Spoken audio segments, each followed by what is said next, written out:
Ms. Beth, are we good? 30 seconds. Yes, sir. Oh, there's room. There's room.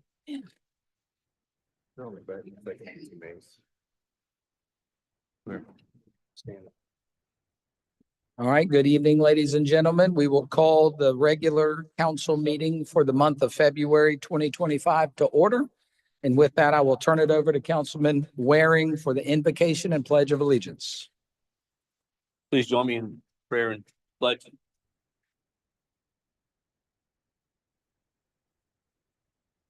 Father God, we thank you for this evening you've given us to come together as a group to do the business of our beautiful town that we have and you bless us with.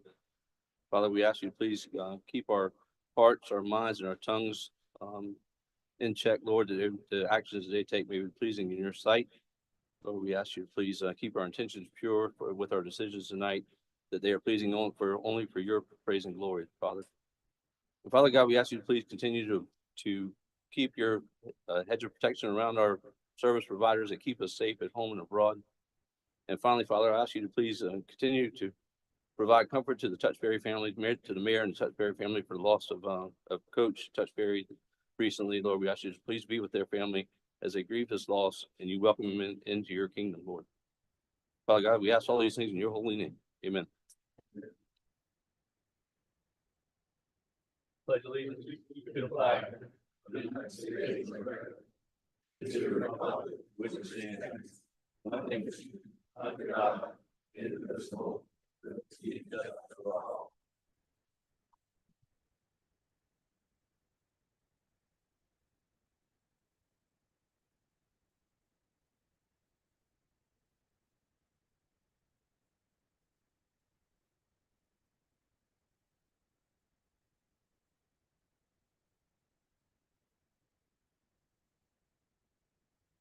Did you not know?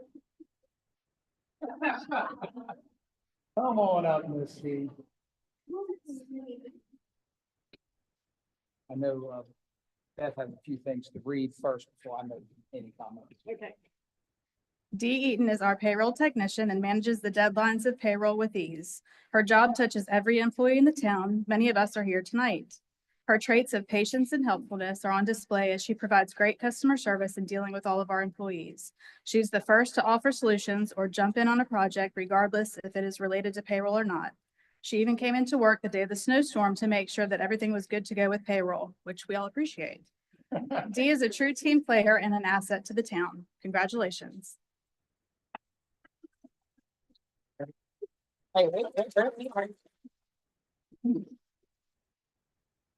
You know, we have so many people who work at the town that you don't see every single day as a citizen. But the town operates based on people like you. You keep the town running, and I greatly appreciate all that you do. You serve with excellence. You always work to help others around you, and you make this town a better place. So keep up the good work. Yeah.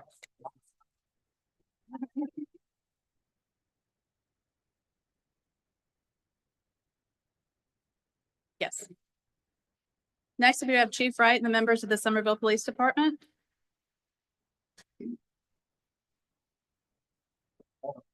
Try to get out of the way.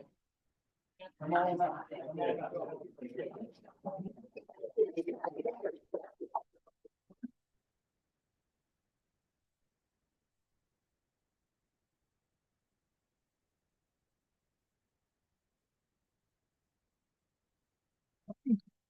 The crowd in. I appreciate everybody clapping and not knowing why you were clapping. But we appreciate it. I want to talk about real quick as an incident that occurred in February of last year. And what you're looking at up here is the men and women of our SWAT team, hostage negotiation team, as well as some of our dispatchers, some of our primary officers who handled a very deadly situation where two of our police officers tried to stop the vehicle with a gentleman who was not going to deal with us. He ended up getting the vehicle pursuit to his house in Robin Wind, where he went inside, barricaded and armed. We got our SWAT team out there and ended up getting into a situation where hostage negotiators negotiated with this man for a very long time to try to bring us to a peaceful resolve. Unfortunately, he was heavily armed and he had the desire to not cooperate with law enforcement. And we ended up getting into a situation where he caught his house on fire, ended up having a gun battle between us and him. And at which time he was eliminated. And it's an unfortunate situation, and I know nobody, wants to feel like there's recognition due when somebody has to lose their life. Nor do I think it's, any different that we have to have a team like this that is heavily armed and well equipped, but very well trained to be able to protect you and your families. And what I can tell you is that day, they kept that neighborhood safe. They protected life. We were able to evacuate a lot of people out of there. And what we soon learned after the house had caught on fire was it was loaded with ammunition and weapons that he was not allowed to possess. And the fire ended up causing all those rounds or bullets to explode and ignite. And so it was a very, very deadly situation for our fire department, for our police officers. But what I want to tell you is you have the finest law enforcement professionals in the business at your disposal, that you all pay taxes to support. And this is them up here. And I just want to give today to them. What I want to say is the night that this happened, anytime you have a situation where someone has to use lethal force, it's not something that anybody wants to do. The decisions that are made very quickly that were long lasting, that will affect people the rest of their lives. And this situation had 7 police officers discharged their firearms. And when I met with the mayor that night, talked to him, what I loved from this man was he pledged full support to our law enforcement and public safety, that whatever we needed, he would take care of them. And he told me that night that he would do everything he could to continue to get us what we need to help keep our officers and the community safe. But he told me that night as well, that when this situation is cleared up, that he would like to recognize everybody. And certainly that was early on. We were pretty confident that it was going to end in our favor in the investigation, but we're ready for it to end. But a year now, I can tell you it's these men and women that serve you every day, they're the best you have around. So I just like to give them the credit that's due. They work in all different facets of the police department. They have lateral duties as SWAT operators, hostage negotiators. So they are literally detectives. Some are assigned to different teams, some are assigned to traffic, some are investigators. It just depends. But this is the cream of the crop up in front of you. I just want to recognize it. Mayor.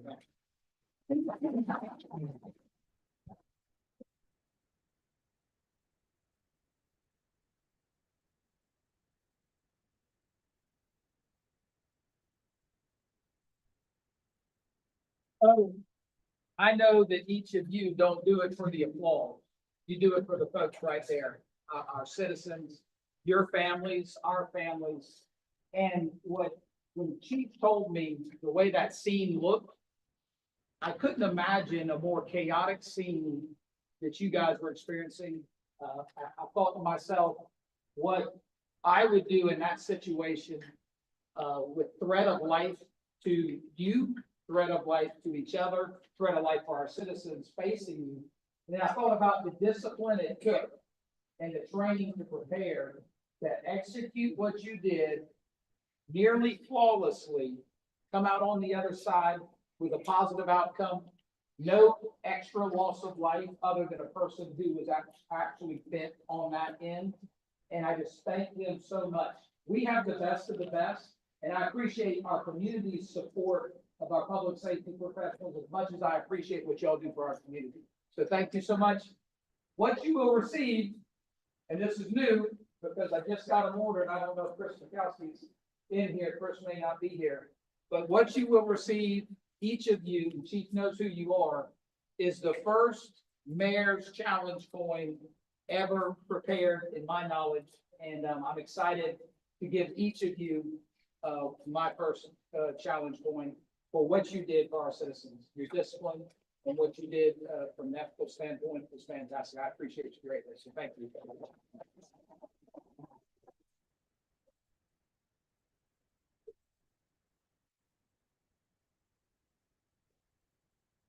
Thank you so much. Thank you. Thank you. Appreciate you. Thank you so much. Thank you. Appreciate you. Thank you. Appreciate you. Thank you. Appreciate you. Thanks, sir. Appreciate you. Thanks, sir. Thank you. Appreciate you. Thank you. Appreciate you. Thank you.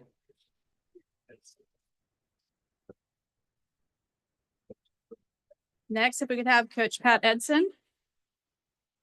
Bring the family. Yeah, we want everybody in the pictures. Come on, come on. It takes a family as a coach, doesn't it?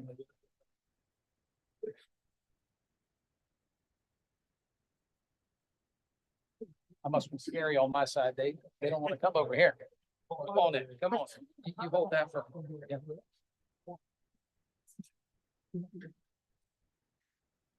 Whereas Coach Pat Edson has dedicated over 6 decades to the sport of basketball, earning recognition as the winningest high school basketball coach in South Carolina history, with a remarkable current record of 952 wins and 11 basketball state championships. And whereas through his unwavering commitment, leadership, and passion for the game, he has become a legend in South Carolina high school athletics. And whereas throughout his storied career, Coach Edson has left an indelible mark on his players' lives, not only as a mentor and coach, but also as a role model who has shaped the character and work ethic of countless student athletes.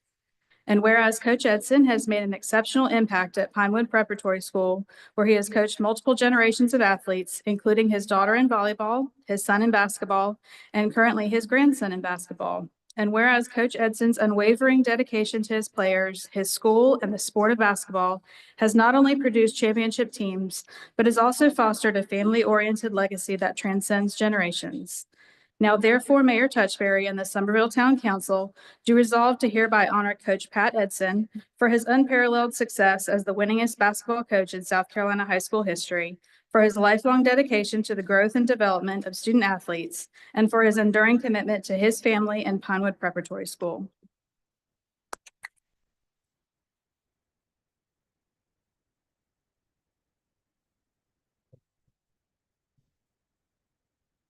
A few quick comments, because I am a son of a coach.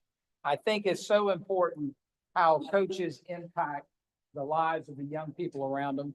They develop leaders. And what we want in Summerville is excellence. And what you develop through your coaching is not only excellence on the court, but excellence in integrity and character. And that's what makes this community so special. So keep up the good work. You have 952 more to go, and let's keep it up. Thank you very much. Yeah. Please, Fred.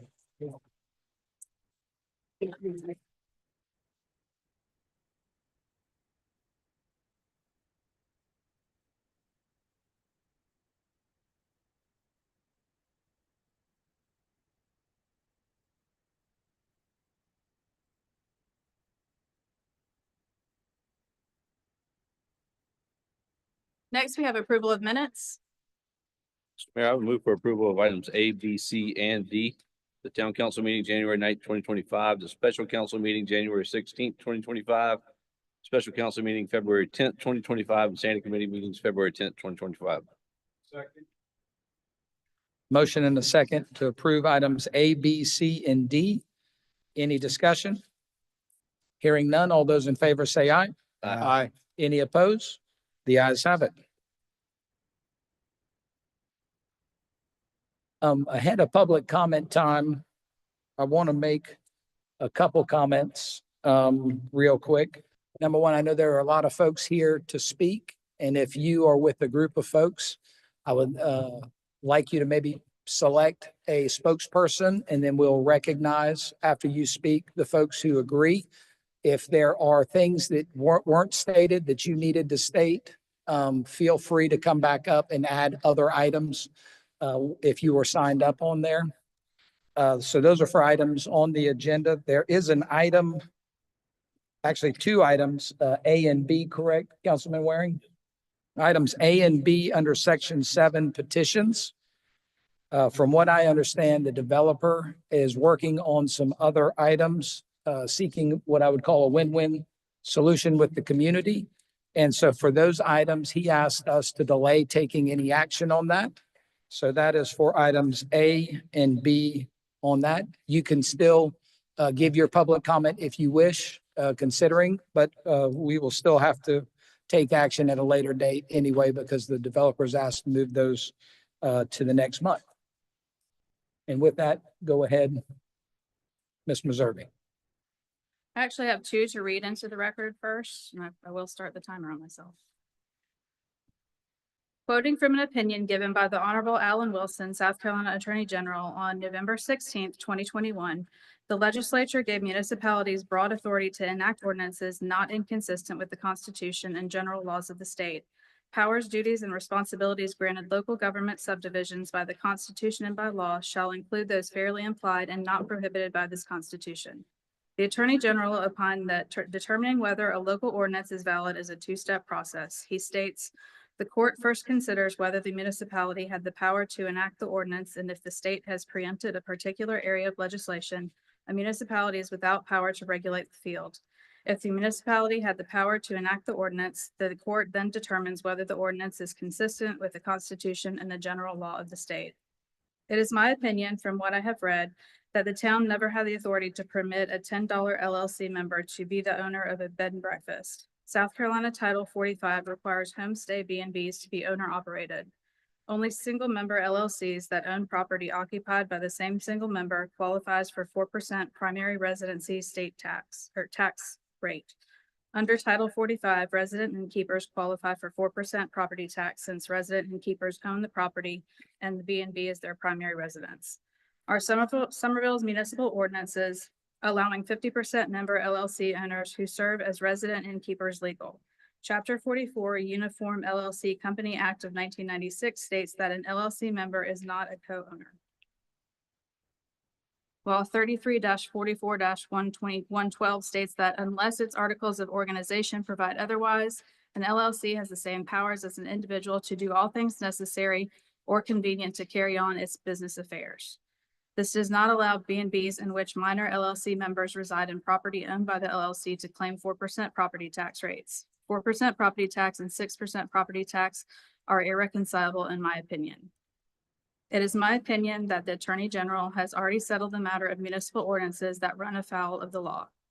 I cannot seek an opinion from the Attorney General. Therefore, I suggest if council and the town's attorneys, after reading this opinion, still believe that a multi-member LLC can station one of its members in a property that it owns and claim that member status as property owner to be legal, it should request an opinion from the South Carolina Attorney General's office. Citizens in the Somerville community anxiously await the opinion. If this ordinance, which is sketchy at best, continues to be enforced, the town could find itself legally challenged. And this is from Laura Crosby.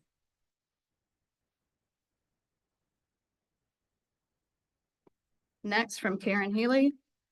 Thank you to the Planning Department and Somerville Town Council for the work you do, guiding the physical growth and well-being of Somerville. With that being said, I expect all involved, including the town administrator, to do their job with fidelity. A tipping point for short-term rentals may indeed be headed our way, yet we're here to talk about changing the playing field to achieve code compliance for only bed and breakfast. At the last town council meeting, a motion was passed seeking special interest legislation based on the flimsy data and contradictory information presented by Tiffany Johnson Wilson. During the following planning commission meeting, a citizen shared information that refuted her claims. Emails obtained through FOIA seem to explain the rush from rezoning requests that were denied to the need for systemic changes to the UDO. Over a few days in October, 10 people within Somerville government carried on a discussion about the rezoning requests from Justin Dungan. The emails mentioned placing the legal process on hold, blanket amnesty for his code violations, changing the UDO, or even repealing the UDO. Not one person pointed out the ethics violations in the communications, and not one person had anything to say about the actual code violations' impact on the neighborhood or the repeated harassment of one neighbor.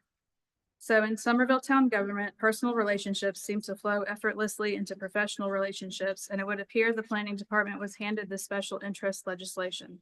I would ask that any council member who has purchased, sold, or is part owner of a property operating as a bed and breakfast or plans to start operating as a bed and breakfast recuse themselves from this vote, as it would appear to be a conflict of interest that disqualifies them from the decision-making process.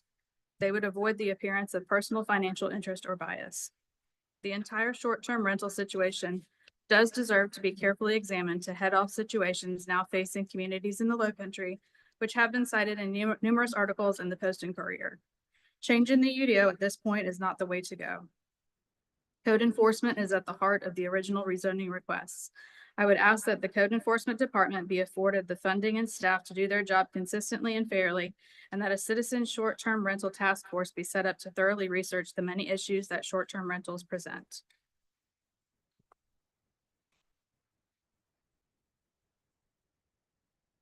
Next, we have Chelsea Bozich.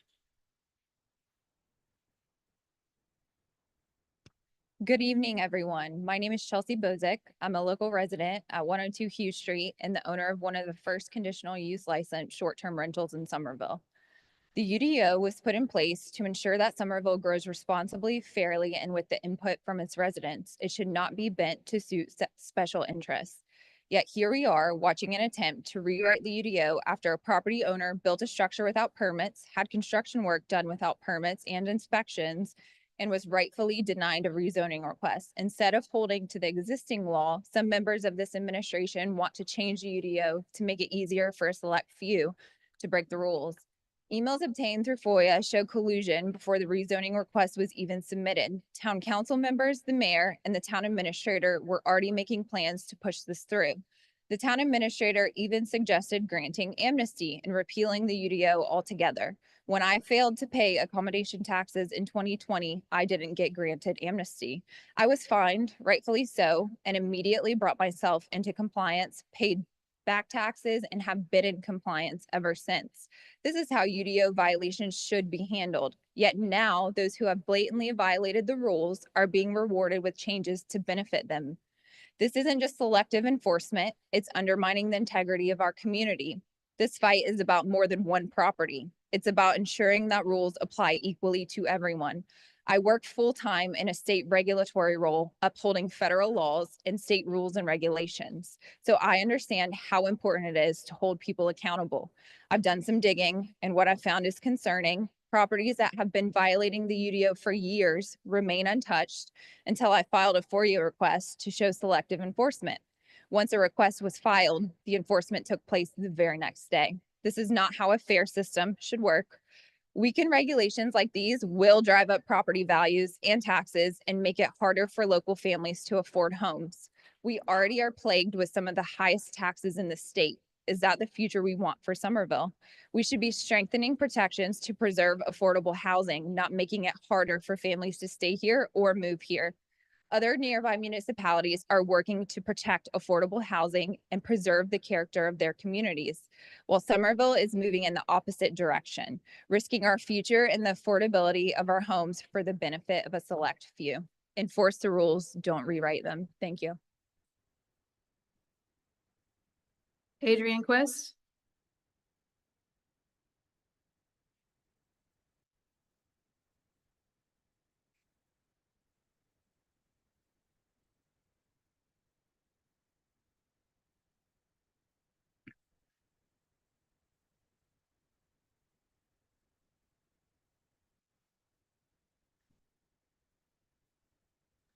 Good evening, Mayor Tewksbury and council members. My name is Adrian Quist, and I've been a Somerville resident for 60 years. During that time, many changes have taken place.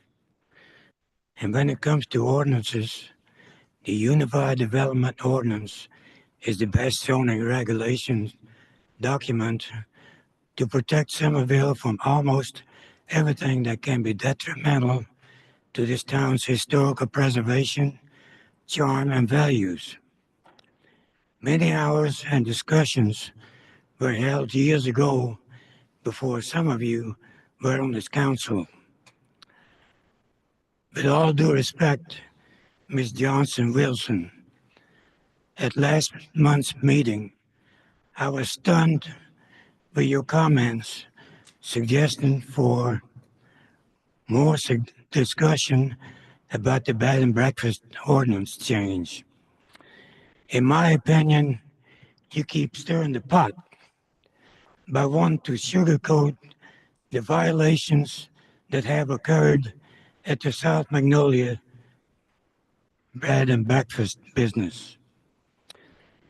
By being in the real estate business, I consider your remarks a conflict of interest and a slap in the face to the residents in the historical district neighborhood, as well as other black bed and breakfast businesses. I don't know how many more people, including the planning commission, have to vote their opposition, but you must know by now that we are strongly opposed to any zoning change, which will only open up another can of worms. You all, as a council, were elected to protect, preserve, and solve problems and not create them. The question I have is, how would you feel if you were living on South Magnolia Avenue? I'm urging you to be more concerned with the current lodging ordinance violations rather than any zoning change, and I'm sure the town attorney can help you with that process. Thank you for your time. Megan Duncan.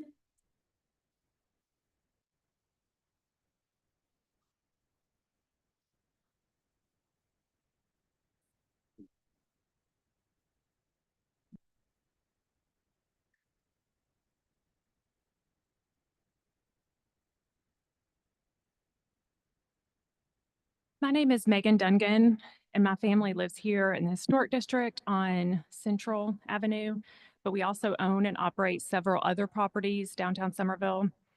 When we purchased the property on 115 South Magnolia, we were informed that we could apply for a bed and breakfast permit, which would allow us to operate up to 5 units, just like all the other bed and breakfast here in downtown. That's, if you get a permit, you get 5 rooms. However, we were now told that we were out of compliance and we were grandfathered in at only 3 units. So once we realized we were out of compliance, and that's where I feel like I need to apologize, like we came to the town and said, we're out of compliance, like help us, what do we need to do? We had no idea it was gonna blow, like, I hate that I'm even here. Like, I did not know that. So I don't know if I can't come to the town and say, help us, we're out of compliance, just like this woman said, I didn't pay my taxes and she got a fine, and now what do I do? That's what you do. That's what I thought y'all were here for. So while working in the town to resolve this issue, many of our neighbors have become very frustrated, and I get that. Our relationship with our neighbors has not always been negative. We've had neighbors approach us with requests to improve their properties and make adjustments so they feel more comfortable with our end being there. For example, one neighbor asked us to plant shrubs on our property to give their pool privacy, and we did it. Another family asked us, we worked with the utility company because the street light was too bright and our spotlights were too bright, and we fixed that. Another neighbor asked us they did not want all of the on-street parking taken, and so we put parking on our property to fix that. Despite these efforts, I still feel like everybody is so frustrated and mad, and spreading misleading information about us. One of the neighbors that is upset, their family member sent letters out to all the B&B permit people here in town, spreading lies and rumors about our other businesses. And the reason we got that is because those bed and breakfast people turned it over to us and said, hey, just FYI, this is what they're saying. But they're not going to put their name out there and be written up in the paper and come and support us. But they gave us the paper just to tell us what was going on. To me, the town has a process where they put the sign in the yard to, if anybody opposes it. This is the select few that opposes it. Not everybody in downtown Somerville opposes it. And I just feel like that is the right way. A handful of people are upset, but not everybody in downtown is upset by this. So anyway, I thank you. Our family has faced harassment, and we just want to live our life in downtown Somerville. Thank you, ma'am. Thank you. Lauren Sheldon.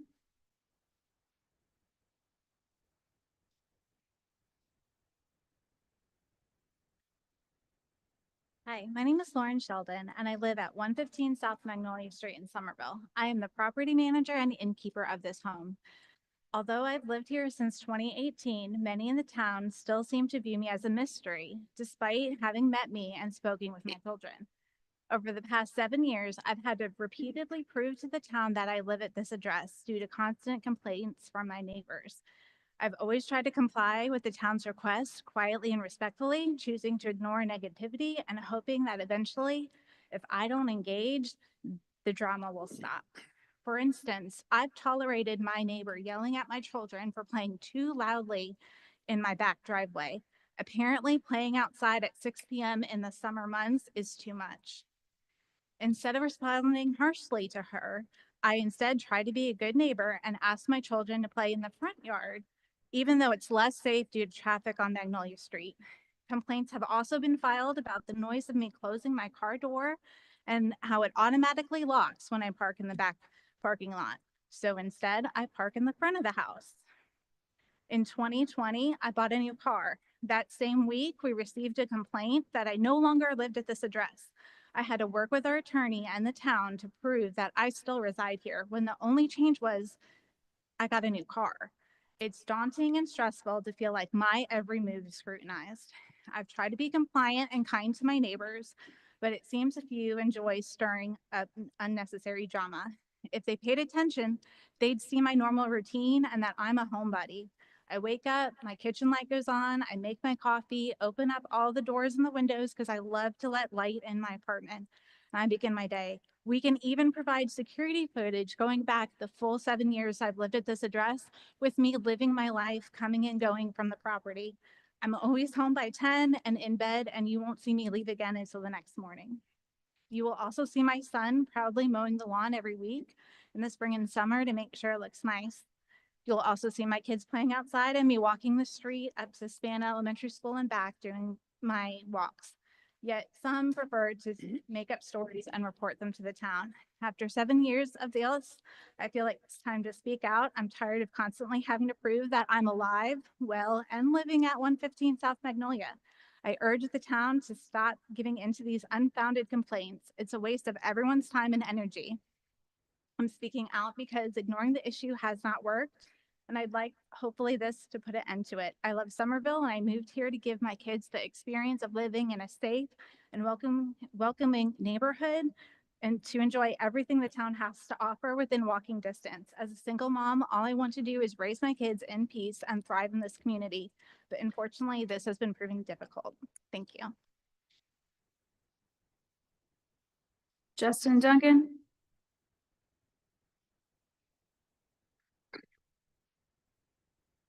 Good evening.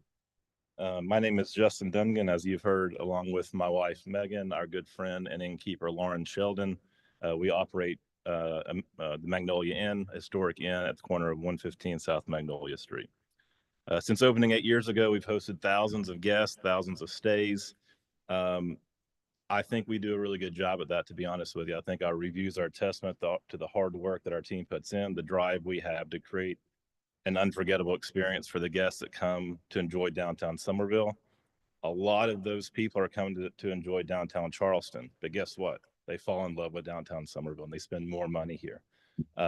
Those stays have contributed to countless amounts of revenue for our downtown businesses. They've told us this. We give our guests gift cards, just enough money that it kind of forces them to spend even more money when they go to these businesses. That's by design. We want to support local businesses. In addition, those thousands of stays have contributed to a lot of tax revenue for the town of Somerville. You all discussed that tax revenue on Monday evening and how you needed that type of revenue to accomplish some of the agenda items that you are all in support of. I don't pretend to speak for all of the bed and breakfast and inns in town, but I can tell you that it's obvious that a lot of them are in trouble. If you look at a quick search, you'll find that most of them are for sale. There's a reason for that. And in my opinion, that comes down to really 4 reasons. Number one, insurance. Our insurance has more than doubled. It's almost tripled in the last 24 months. That's across the board. Taxes, we've already talked about an increase in taxes. It's kind of the necessary evil, but we're all dealing with that. We have faced a lack of help and direction when we go to the town asking certain questions and how can you help us answer this or that. In addition, like people have already stated, we've faced harassment by our neighbors, and that's not just one-off with just our property. It's a lot of these bed and breakfasts in town. False accusations by neighbors, slanderous language in public. It creates a negative environment that a lot of people don't want to operate within. Now, keep in mind that we all know that Somerville was founded on individuals who rented out boarding houses, inns, bed and breakfast, cottages, long before any of us moved here and long before we even thought about moving here. Because of these reasons, I think it's vital to approve a change in what Mr. Mayor, you described as a living, breathing document of the UDO that you all will be discussing this evening. This, in my opinion, will ensure that visitors can continue to come and support downtown Somerville that we would all agree in this room that we love. Without the local businesses in place, including ours, it's my opinion that downtown would be obsolete, and I think you all would agree with that. My hope is that you will make decisions tonight to keep that from happening. Thank you. Brad Erickson.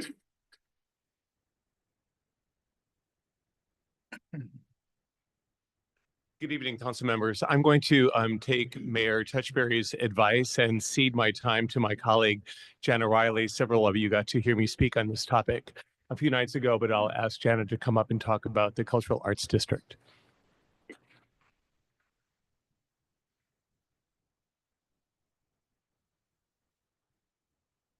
Hi, council members. Shifting gears a little bit, we're not here. I think we're talking about a different topic now. My name's Jana Riley. I'm the executive director over at Public Works Art Center. This is my daughter, Forrest Riley. She's been standing up here at this podium since she was about 2 years old, talking about all different kinds of things. Just wanted to talk real quick. After Diane Frankenberger was awarded the Governor's Award last year for the Arts Individual Award last year, Brad Erickson there with South Porch Artist Residency approached me to pursue an official designation for downtown Somerville to establish Somerville as a cultural arts district with the South Carolina Arts Commission. This is a really cool designation. We looked at the map. I think all of you are familiar, but for those in the room, nowhere on the map of South Carolina in the Lowcountry does a cultural arts district exist. And now we know that art exists all over the Lowcountry, but nobody has claimed that they are the cultural arts district of the Lowcountry. And so we think that we should claim it. If you look around Somerville, well, before I say that, the definition with the South Carolina Arts Commission of what a cultural arts district is a concentration of artistic assets, cultural facilities, creative businesses, and place-making activities. Let me just say that within 1 square mile of really right here, we have dozens of arts nonprofit organizations, dozens of exhibition openings a year. I will say Public Works Art Center, small little plug, showcased over 450 local artists last year. And we also welcomed almost 30,000 people free of charge last year. Little plug. Artist residencies, art studios, over 40 sculptures, thanks to Sculpture in the South, theater shows, orchestra performances, 7 murals, dozens of open mics, poetry readings, book signings, songwriter festival, arts festival, all within 1 square mile of here annually. So I think I spoke to Mayor Touchberry, and I think if you don't mind, I think one of your first responses was, why haven't we done this sooner? If you don't mind me saying, I've mentioned that to other people too. Why haven't we done this sooner? Why haven't we called this, haven't we staked our claim here sooner? By highlighting the greatness here that exists in Somerville, we believe it will improve the economic development of Somerville. We believe it will cultivate and legitimize our cultural identity here sooner. And we believe that it'll celebrate all that is Somerville and pave the way for even more beautiful things ahead. So we'd love to establish this as a cultural arts district. And questions? I don't know. I don't think that's an option. That's all I'd like to say. Thanks, guys. Birdie Crosby.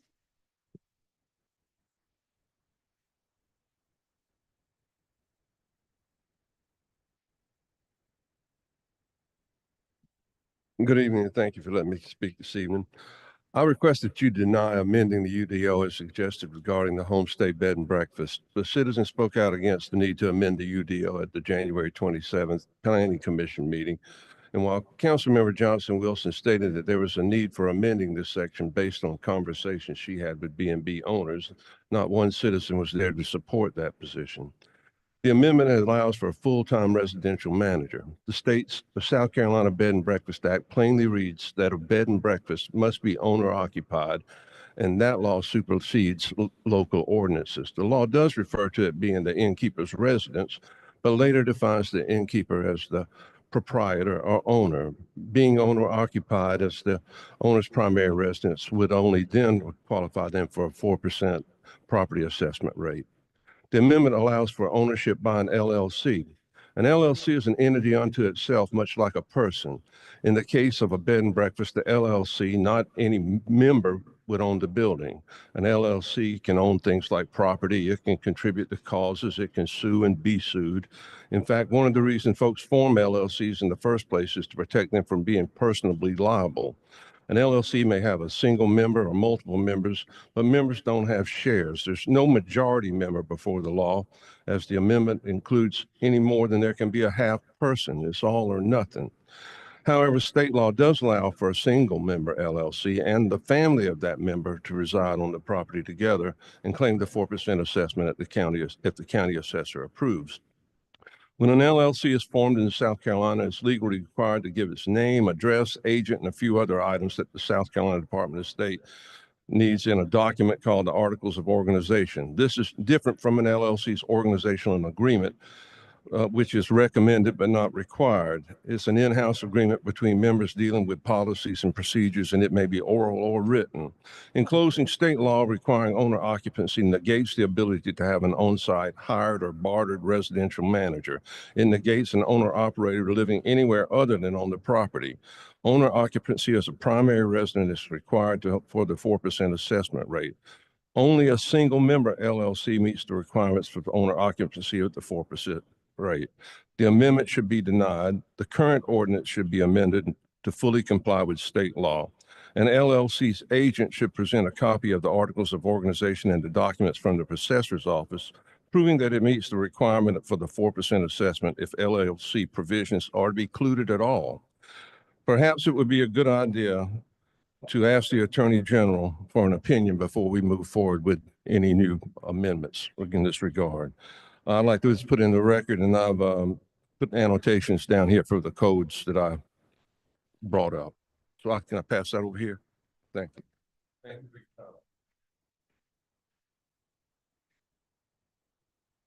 Deb Campo.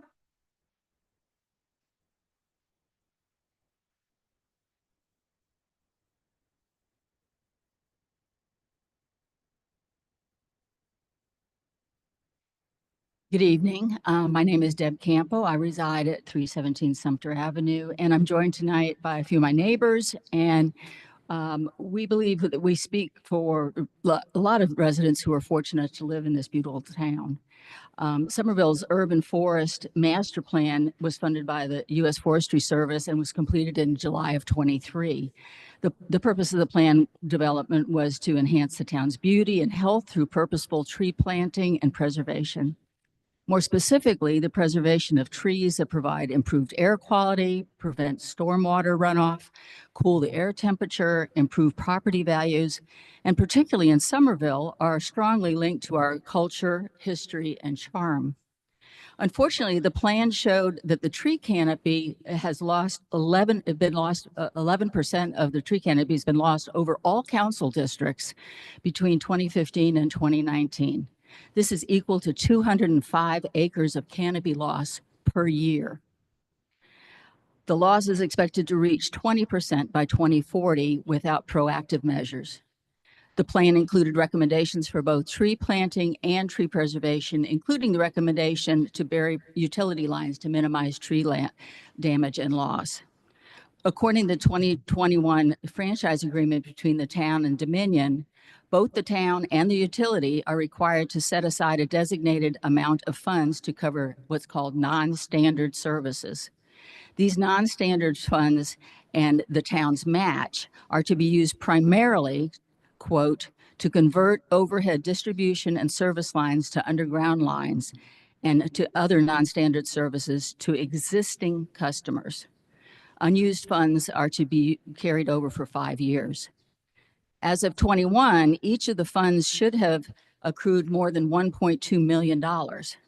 Unfortunately, it's our understanding that these funds have not necessarily been used as intended, even though we were assured in 21 that there was funds in the town budget allocated, and Dominion had already started developing an initial plan. We asked council to include matching funds as a line item in this year's budget and in all future years' budgets so that the Dominion non-standard service funds can finally be tapped and reliably funding be established for ongoing utility line burial. We feel this is an important strategy for preserving the historic residential tree canopy of our beautiful town.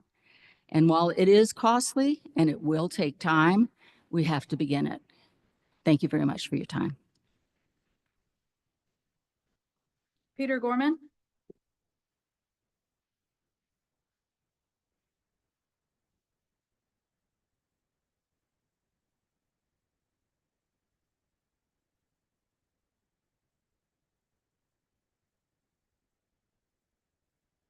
Good evening, Mr. Mayor, council members. 6 years ago, I wrote to our code enforcement folks that the owner at 111 South Magnolia and Mr. Dungan built a treehouse in his backyard without a permit. Mr. Dungan apparently is a subscriber to the notion, ask forgiveness, not permission, as he proceeded to ask that the treehouse be grandfathered in and the violation be excused.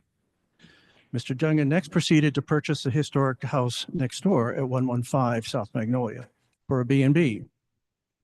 When he learned that he would have to reside at the property to operate it, he formed an LLC, giving a minority 10% share to a caretaker so she could operate it in place of the owner. When the town strengthened the ordinance to define owner-operator proof, he asked successfully to be once again grandfathered in. Here we are 6 years later, not only fighting the Dungans' illegal operations, but what seems to be the town's effort to legitimize them. Our neighborhood group has spent thousands of hours organizing, researching ordinances and statutes, attending town and court hearings to defend our neighborhood. We have fought back and won 2 victories at the Planning Commission, yet once again, we have to take time from our families and our community activities to be here tonight.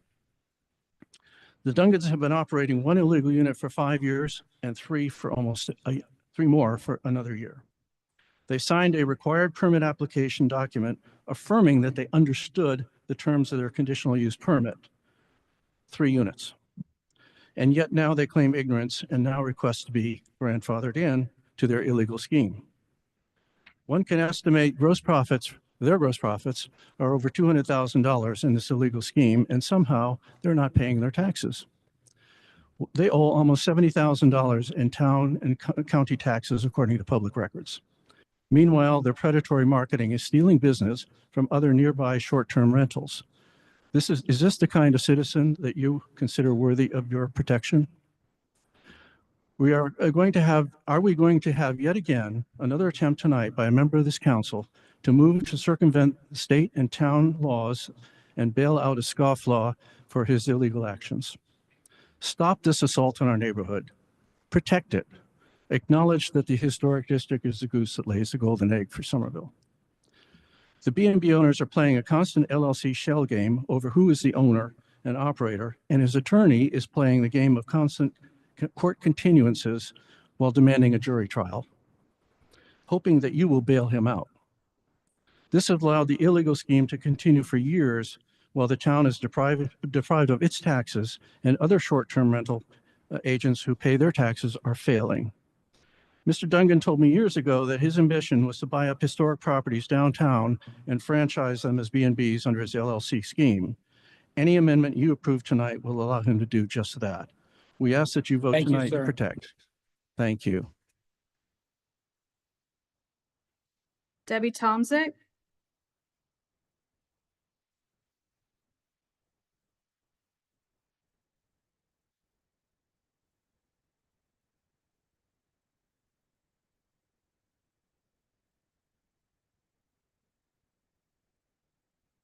Good evening, I'm Debbie Tomczyk, 206 East Richardson Avenue.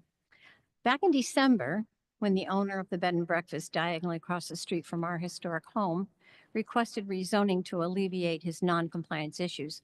I strongly believed that when you learned of his violations, the extent and the duration, you would immediately put a stop to his business until he complied with your established ordinances. Kind of like my parents, when they found out my brother was taking their cigarettes and smoking behind the barn. He could have burned the barn down. Unfortunately, I feel some of you, if you were my parents, you'd be watching him smoke instead of stopping him, and a few individuals might be sneaking him cigarettes. Well, I believe you have all the information you need to do the right thing. And it deeply saddens me that you choose instead to confuse a well thought out and proven UDO with amendments, proposals. You no doubt know the saying, any fool can make something complicated. It takes a genius to make it simple. Well, there isn't much more I can say except to say that I will pray for you. I will pray that you look up more than you look out. I pray that you vote as an individual with integrity, that you do your due diligence to be sure that you're serving the public interest and that what you are considering is legal, ethical, financial, and practically sound. I voted for you, Mayor, and also for you, Councilwoman Tiffany. I believe in the power of prayer. I know he's listening. I pray you are too. Thank you. Thomas Locklear.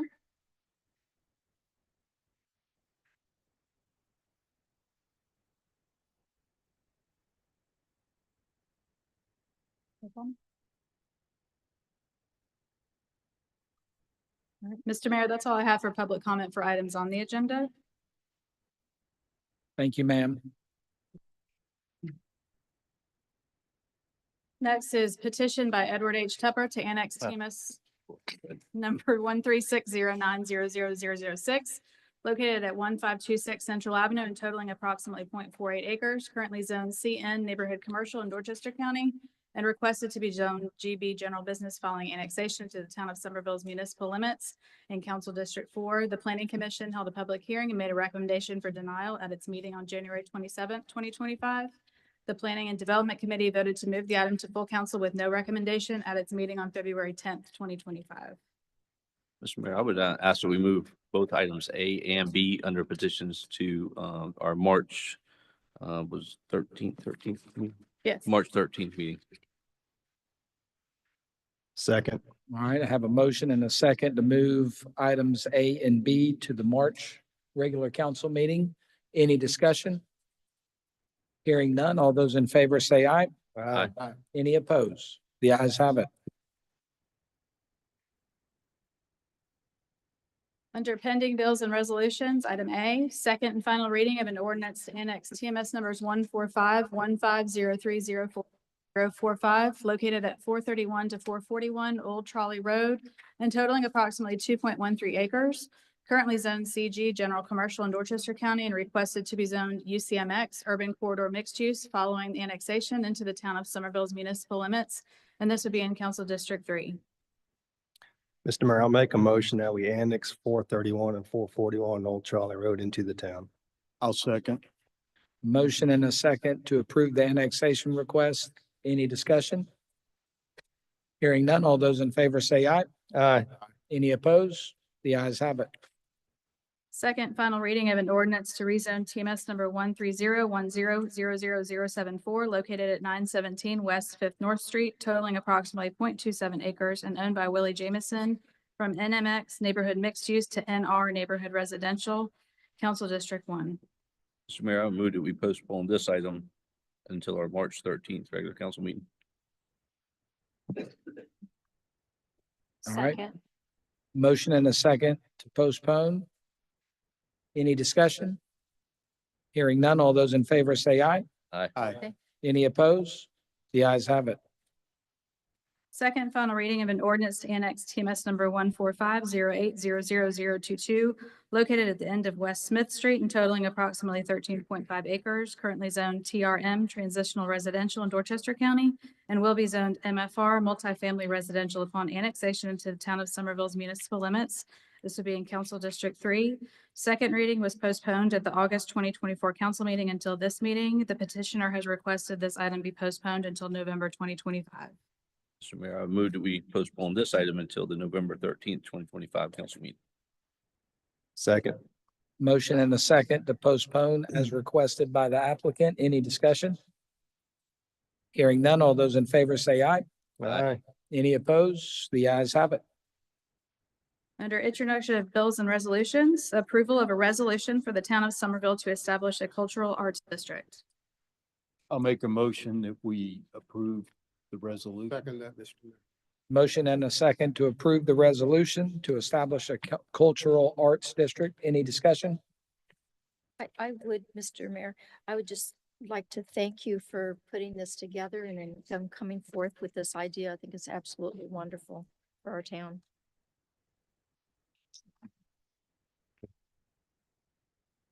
Yes, I agree. I think this is going to be great for the community and I appreciate it. Thank you. I concur as well. We should have done it sooner. All those in favor say aye. Aye. Any opposed? The ayes have it. Item B, resolution directing the Town of Somerville Planning Commission to conduct a review of and make recommendations for an amended capital improvements plan and revised impact fee ordinance as required by the South Carolina Development Fee Act. Mr. Mayor, I move for approval of the resolution. I'll second. Motion and a second to approve. Any discussion? Hearing none. Oh, I was just going to say, if you would explain for the public just what this means. go ahead, Ms. Slack. I can help you there, Mr. Mayor. Councilwoman Johnson Wilson, this is a requirement under state law in order for us to continue forward with imposing our impact fee on new development that comes to town. We would follow the same process that is laid out in the Comprehensive Planning Act for a comprehensive plan update. So this will, with your resolution, it will allow us to move forward and start that process that will conclude by the end of this year. Thank you. Any other questions? Hearing none, all those in favor say aye. Aye. Aye. Any opposed? The ayes have it. First reading of an ordinance to amend the Somerville Unified Development Ordinance, Chapter 13, Administration Procedures, Section 13.3.5, Design Review Board. The Planning Commission held a public hearing and made a recommendation for approval with disturbs less than a quarter of an acre replaced with is 1,000 square feet or less at its meeting on January 27th, 2025. The Planning and Development Committee voted to move the item to full council with no recommendation at its meeting on February 10th, 2025. Mr. Mayor, I'll make a motion that we give first reading to the ordinance to amend the Unified Development Ordinance. I'll second. All right, motion and the second to give first reading. Any discussion? Yeah, let me kind of clarify exactly what this is talking about. A couple months ago, Somerville High School wanted to build a new press box for their softball team. And after the project was already approved by the Office of School Facilities, the applicant was notified that they had to still come get a permit from the town to build a press box. I thought that was a little silly, for lack of a better word. And so I propose that that we make certain projects on public lands exempt. Our job is to make it easier to do business in town, not harder. I do want to clarify, though, that so we sent it to the Planning Commission with a recommendation that projects less than a quarter of an acre, they changed that to 1,000 square feet. I want to clarify that that's 1,000 square feet of structure, not of land disturbance. Councilman Holter, I did confirm that with Mr. Slatton as well, since we discussed. Yes, sir. Very good. Thank you.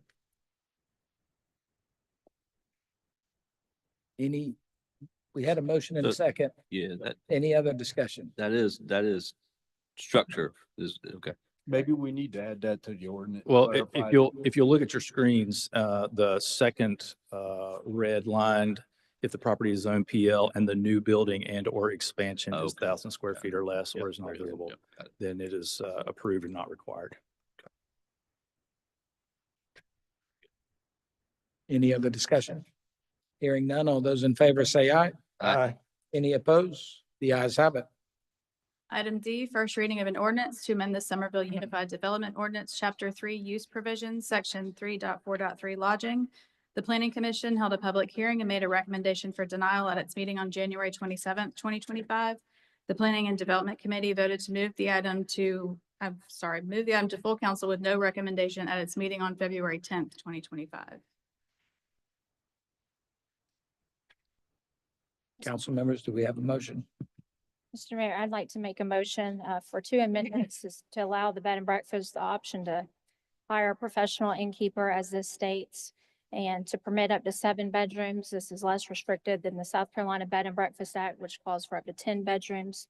This would enable the bed and breakfast owners currently in the historic district to serve more guests without compromising the intimate historic nature of the establishments.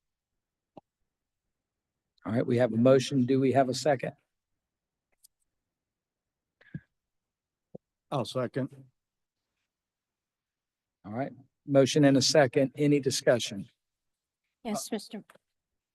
And let me clarify, my understanding is that you would like to give first reading to modifications to the UDO. That's correct. Okay. And how many rooms was that? It was up to 7 bedrooms, which is what the bed and breakfast is here in the town, the most that they have. That's the most that any has in town. Mm-hmm. And one more question.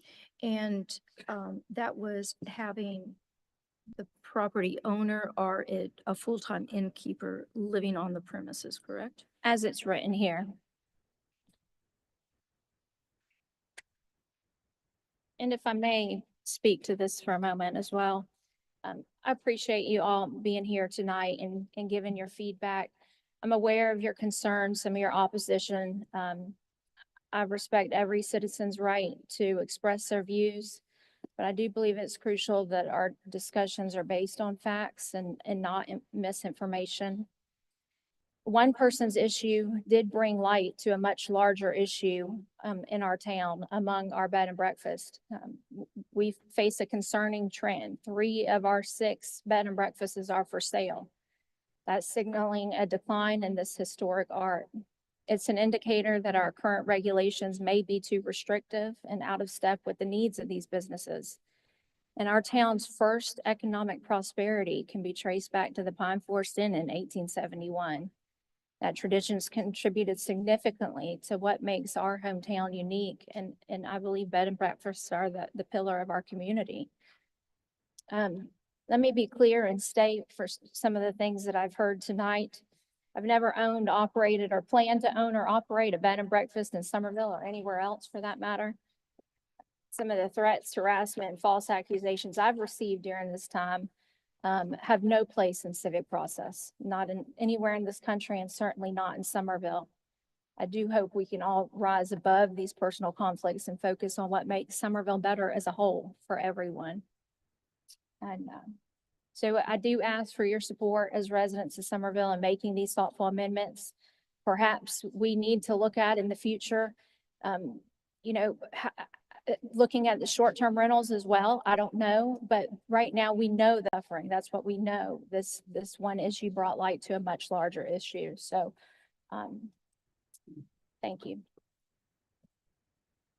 Council members, any other discussion? Bob, you look like you had something. Go ahead.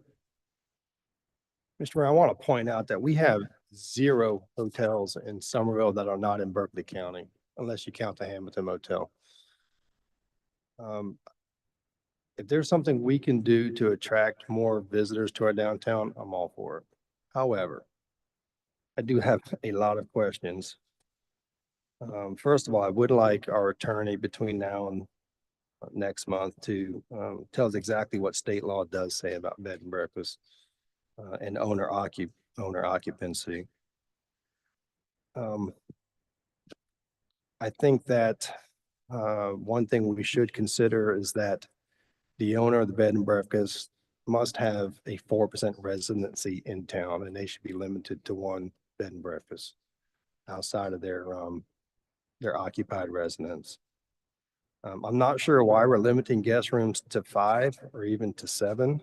When my wife and I travel, we we tend to gravitate toward bed and breakfasts. We recently stayed in one in Savannah that had 15 rooms and it was a wonderful stay. And I don't believe that that owner actually lived there as well. They had a full-time innkeeper.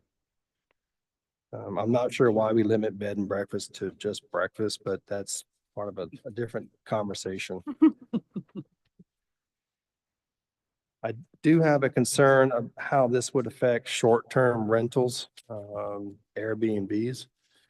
Because if we change owner occupancy for a bed and breakfast, we have to consider that it's also going to change Article E for short-term rentals because they all reference 3-4-3A, which is the owner occupancy portion of that. So that's something we don't want any unintended consequences by changing this ordinance. So I think it's going to require a lot more investigation to get to where we may want to go. And how does that affect? I'm asking because I don't know the answer. If you operate a bed and breakfast, but you also have cabins or separate ADUs, do those rooms count toward the bed and breakfast or those short-term rentals? You don't have to answer now. Those are things that we want to consider. Okay. So I will be voting to give this first reading, but we have a long way to go before we make this ordinance that works for our town. Mr. Mayor, may I make just a real quick question based on what you just suggested in terms of wanting Councilman Halter to do more research? Would, and this is for everybody's consideration, rather than perhaps give this first reading tonight, you want to rescind or remand it back to, or send it back to the Planning Commission for them to look into these questions that you're inquiring about. That's an option that you have available to you. I don't know if that, I'm just making that as a suggestion with no conviction either way. So, well, speaking only for myself, not for anybody else up here, I think we've kicked the can down the road long enough. We don't need to send it back to them. We need to make a decision that's good for our town and we need to live by that. and so you would presume, or we would be looking towards making an amendment to the UDO bigger than perhaps what we have here. Certainly, we would answer the questions that you pose specific about this amendment, but then also some of the other issues that you've brought up. Yes, sir. I think our options are either give it first reading now and let's debate these issues between now and second reading, or we take time to actually investigate this before first reading. Yeah. But either way, we need to make a decision. Yeah, procedurally, I just want to make sure I understand Yes, sir. what it is we're gonna, Thank you what you for want that to do. clarification. And I would agree with Councilman Halter. I do think there's some parts of this that could raise questions on other parts, like the short-term rentals.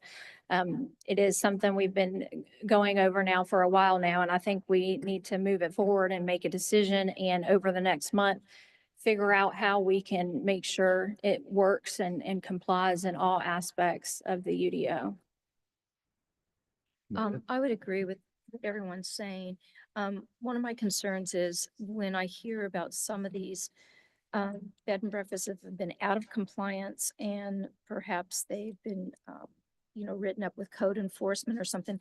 I'd like more information on that. What type of violations have they broken and what is the penalty for that? And I would think that the town would hold to that penalty. And that's something that we can look at over this next month. Mayor, Go ahead, Councilman. I'd like to say there's a number of different issues that I've heard about the situation. And I think this ordinance is only addressing one part of three of those. I agree with Kimma. Past violations, we need to investigate that. And I would like to know who approved the non-permit when it never came to council. I've been here a while. And was it the bar? Who actually said that they didn't need a permit and why would they do that? So that's something I'd like to look at too. And as far as the 4%, in my mind, a homeowner gets 4% on the home they live in. That's why it's there. If they want to hire a full-time person on another house, that's a home for profit. it is not home. So I don't, and GW will have to look at it. I don't believe they should be 4%. They should be 6%. I mean, if I build a hotel down here, that's a business. And it's just has its doors different than a bed and breakfast. So I think we have some investigation and fact finding to do. And I will vote for first reading because we don't have to have second reading next month. We can wait until we're satisfied with the facts and a factual history of what has happened. And just to mention to you, Councilman Jackson, in our UDO right now, a conditional use permit is needed for bed and breakfast and short-term rentals, which I believe staff approved that at staff level. Just clarifying. Mr. Mayor, just to kind of echo some of Councilman Halter's and everyone's words that they've all said. I share a lot of the same concerns. The 7 rooms, just learning that tonight, I'm not a fan of that. I think that I agree with Councilman Halter that you can go to an inn in downtown Charleston or Savannah or any other old city, and those lodging accommodations are designed for that. What I don't want to see, the reason I don't like that the thought of 7 rooms is we can have a property that we're basically putting out parcels on, as we've already seen, that continue to grow and grow and grow, to where it does really start to negatively impact our the neighborhood and whatnot. I think as far as the ordinance goes, I think we got to look at what do we want our intent of the bed and breakfast to be in the town of Somerville, and I think that's the most important question that we need to ask ourselves as we're going through this. Do we want the bed and breakfast to be there for a homeowner that comes in, decides to buy a historic home in Somerville, to renovate it, to make it pretty, to upkeep it? That it is a very costly thing to do. It's, and having a little bit of a construction background, it's the old homes are a challenge. So is our intent of the bed and breakfast to allow a homeowner to rent out some rooms to help offset the cost of that come along with upkeep of that property? Or is our intent to allow a business owner to buy houses in, a home, a residential home in the historic district that's in a residential area and turn a profit? And I'm in no way, shape or form against turning a profit. I like to make $1 myself. But I think it's just a matter of that's probably the biggest question we need to answer for that. I'm not ready to give first reading of this. I think we still have a long way to go before we give that. So I won't be, and yes, we can discuss a lot of between first and second reading, but I'd like to get a lot of these answers, including the opinions from our corporate counsel of the laws and rules. So that's the reason why I'd like to see those things answered before we give first reading. Thank you. Any other comments? I do want to just clarify in that motion, the 7 bedrooms is not for any short-term rentals or cottages. It's for bedrooms in the house and inside the bed and breakfast. Okay. I'll give my comments maybe, or I'll give a couple comments and then I'll turn it over to Mr. Slatton for maybe some clarification, because we want to be very clear with what we're asking staff to help us with. We want to make sure that that's clear. I'm sure he's going to ask some clarifying questions after this large discussion. I think the discussion shows us that we're not as far along as that we would like to be on first reading for a change such as this. And I hear a lot of uncertainty amongst the members up here regarding the content, but also the potential secondary impacts that could negatively affect our beautiful town. I am definitely, like Councilman Halter pointed out, I am definitely interested in helping our businesses be successful in town. I'm interested in people coming to our town and spending their money, which reduces the money that we may need from our own citizens. And I want the foot traffic to increase so that our business owners are thriving. And I think a bed and breakfast kind of returns us to our heritage and gives an opportunity to do all of those things.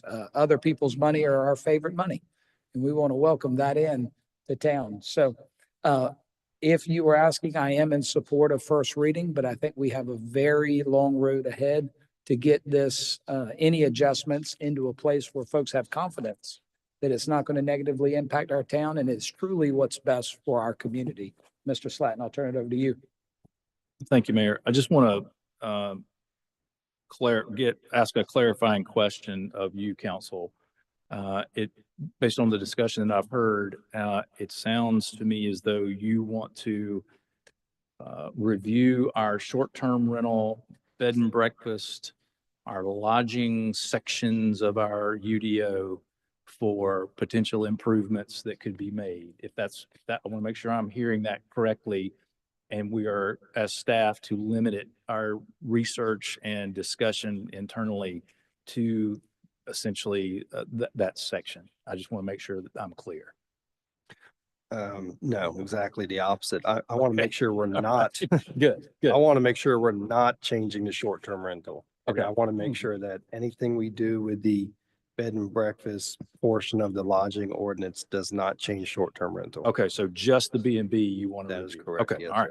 sir. When the appropriate time comes, if you would let's get that in a motion so that we'll have it for the record and staff will be clear, please.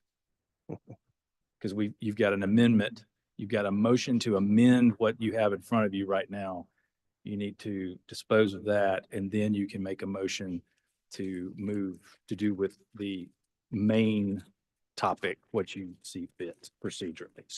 So Councilwoman, would you rescind your motion? Okay, so can we clarify what his amendment is to that motion?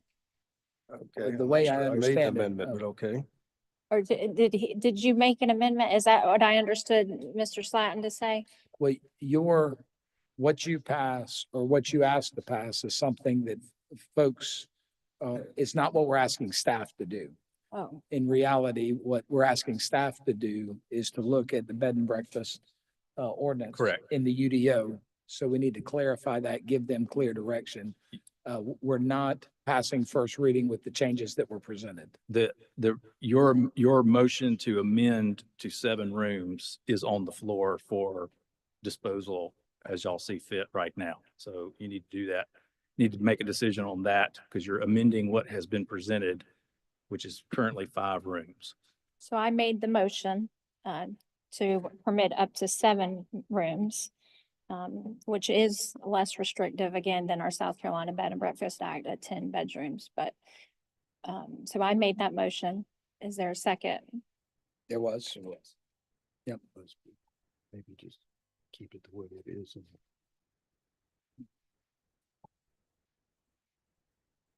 Okay.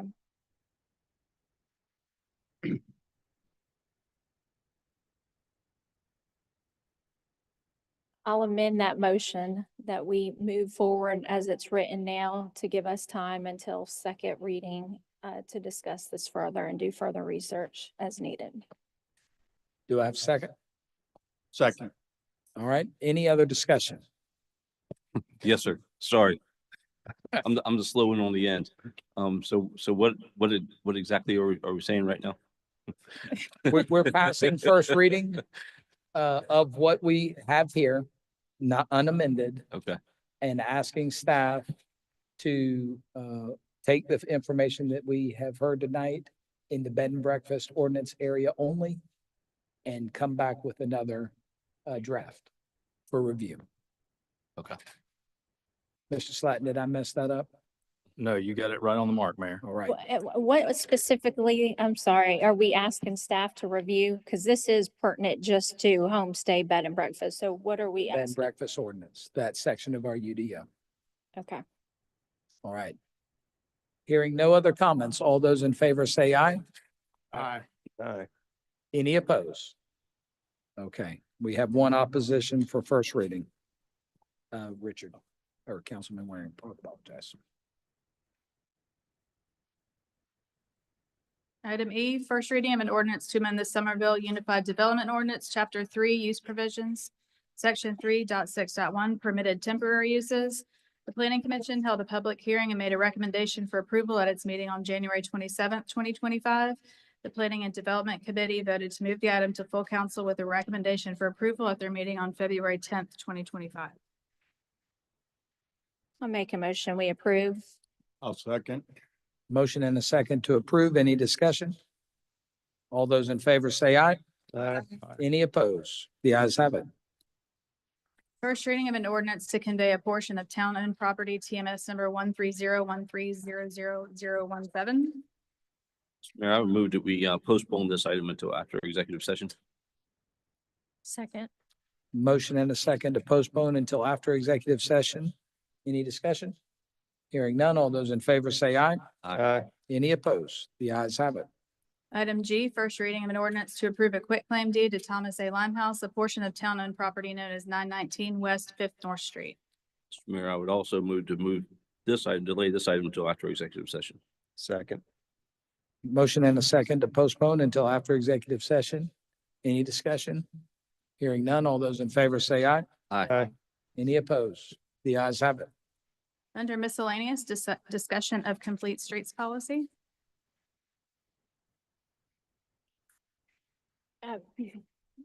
Mr. Mayor, may I?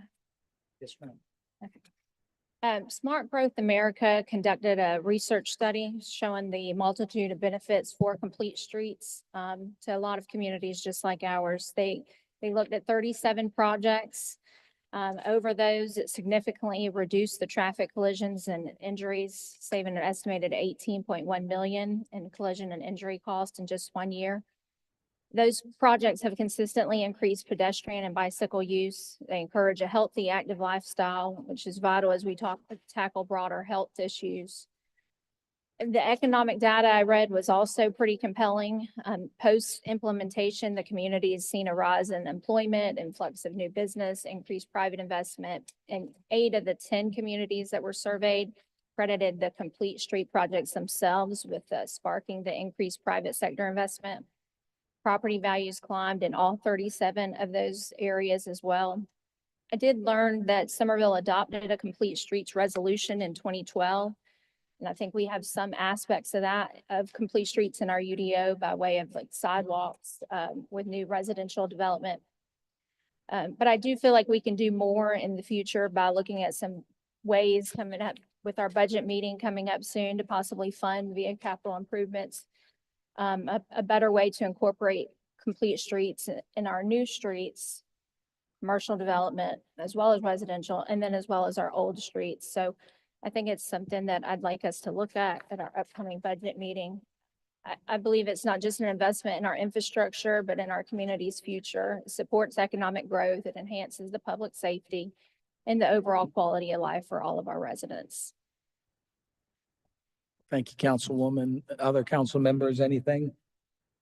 I do want to point out, our UDO does, like you said, contain a lot of that, so we're fortunate. The town projects that we have been designed with this in mind, but we do have a huge gap in our aged infrastructure areas where we don't have projects currently going. So it is important for us to try to retrofit complete streets in our older areas. And I look forward to working with y'all at the budget meeting on that. Thank you. Item B, authorization for the town administrator to enter into agreements with SCDOT for snow and debris removal on state roads. Request from the engineering department. The Public Works and Committee on Water Supply voted to move the item to full council with a recommendation for approval at its meeting on February 10th, 2025. I'll make a motion that we authorize this. I'll second that, Mr. Mayor. Motion and a second to authorize. Any discussion? Hearing none, all those in favor say aye. Aye. Any opposed? The ayes have it. Item C, authorization for the town administrator to sign right of entry agreement for the Maple Street project between Dorchester County, Interfor US Incorporated, and the town. Michael Baker International drafted this agreement as the right-of-way agent. The request was made by the legal department. Public Works and Committee on Water Supply voted to move the item to full council for further discussion at its meeting on February 10th, 2025. I'll make a motion that we approve that. Second. Motion and a second to approve. Any discussion? Hearing none, all those in favor say aye. Aye. Any opposed? The ayes have it. Item D, discussion of moving utilities underground. The request was from Councilmember Johnson Wilson. The Public Works and Committee on Water Supply voted to move this item to full council for further discussion at its meeting on February 10th, 2025. I just say that, the study that was done back in 2023 that showed the urban forest master plan, we were losing a lot of our tree canopy. One of their recommendations was moving utilities underground. I think it's something we should discuss further at our upcoming budget meeting. Thank you. And I don't disagree, but I think a lot of that is going to happen with our vision plan in the Main Street redevelopment. Very good. Council members, anything to add? And just say in that, I know council members have this, but the public doesn't. The plan that was done, it showed 11% loss across all districts in our tree canopy between 2015 and 2019, which equals to about 205 acres of canopy loss per year. And it was expected to reach 20% by 2040, and that was within all districts, not in Somerville, the inside streets and all. It's certainly a valuable piece of our infrastructure and it has a cost associated with it. So it's good we're getting this information ahead of budgeting and ahead of our prioritization workshop next week on Wednesday. So thank you for that. It's a lot of juggling.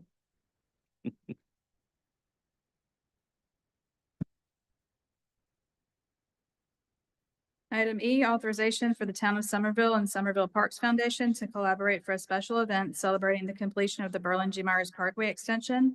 The request is from the Parks and Recreation Department. The Parks and Recreation Committee, voted to move the item to full council with a recommendation for approval at its meeting on February 10th, 2025. I'll make a motion that we approve that. Second. Motion and a second to approve. Any discussion? Yeah, I think everyone in the room would love to know when that event's going to be. Well, we did hear at the Chats Committee for we three Chats members that they are comfortable saying we will be riding on the new Berlin Myers in May of this year, over 1 year ahead of schedule, which is pretty outstanding. Very thankful for their progress. So any other discussion? Hearing none, all those in favor say aye. Aye. Aye. Any opposed? The ayes have it. Item F, discussion and consideration of purchase of modular vehicle barriers for use by the town for special events. The request is from the Police Department and Administration Department. The Public Safety Committee voted to move this item to full council for further discussion at its meeting on February 10th, 2025. I'll make a motion that we approve that. Second that, Mr. Mayor. All right, motion and a second to approve. I think Mr. Slatton has a couple items and then we'll open discussion for others. Well, I just wanted to mention, council, that Rhonda Moore, our finance director, and I've identified funding that's available that we can use out of our local accommodations tax fund. So this is something that we can move forward with post haste. Amen. I think with the news lately, and it's pretty clear that some terrorists have been instructed to use vehicles, just like they did in Germany today. And I think these are absolutely necessary at this time. Any other discussion? Chief, I appreciate you having this readily available and bringing it forth. And Rhonda, you and Scott for identifying the funds. So we got an easy decision up here. Yep. All those in favor say aye. Aye. Aye. Any opposed? The ayes have it.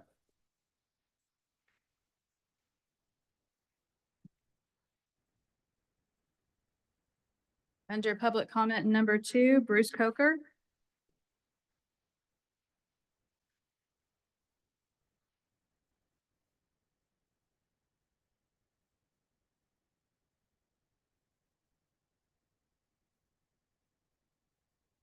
Mr. Mayor, esteemed council, and councilwoman from my area, thank you. My name is Bruce Coker. I'm here with my sister tonight. We own some property at 1103. All of the members of town council have this whole letter, but I'm going to sort of shorten it because Ms. Meservey said that we would be also served well by getting on the Public Works agenda for next month.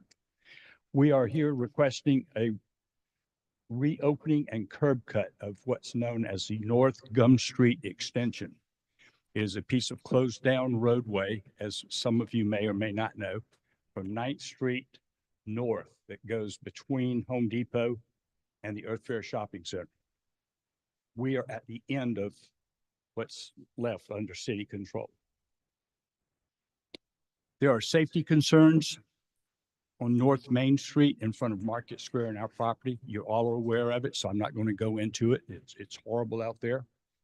And this request is driven by a desire to reopen our former access that we had at the rear of our property and to assist and give some relief to the traffic problems that are in that short stretch of Main Street. I have spoken to some of the merchants in Market Square. None of them knew about North Gum Street, none of them. But when I mentioned that there was a possibility with your help that it could be reopened and another access off of Main Street, I can, with 99.9% certainty, stand here tonight and tell you, you will get support from every merchant in the Market Square. I've had numerous discussions over the years, some going back 20 years, back when Jerry Blackwell was town engineer. I'm not going to go through all of that tonight, but I've also recently talked to town officials, and I want to thank the mayor and Ms. Johnson Wilson for responding so quickly when I made the call. I couldn't even believe it.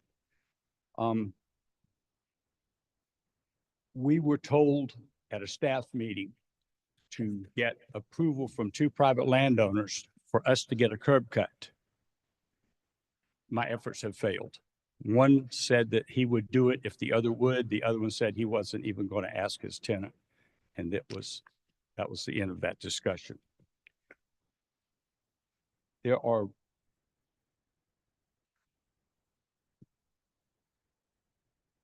There's another safety concern that I want to address, and that's the impact on our property and the safety right in front of the Jiffy Lube and us at 1103 of a right turn out only lane coming out of the donut shop.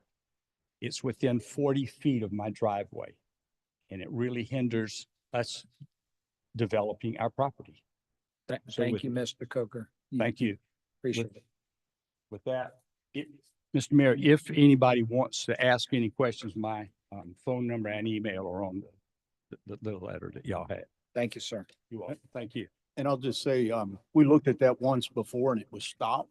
I have to go back and look, but I believe it had to do with water issues. But I'll look at it again. Thank you. Joe Debney.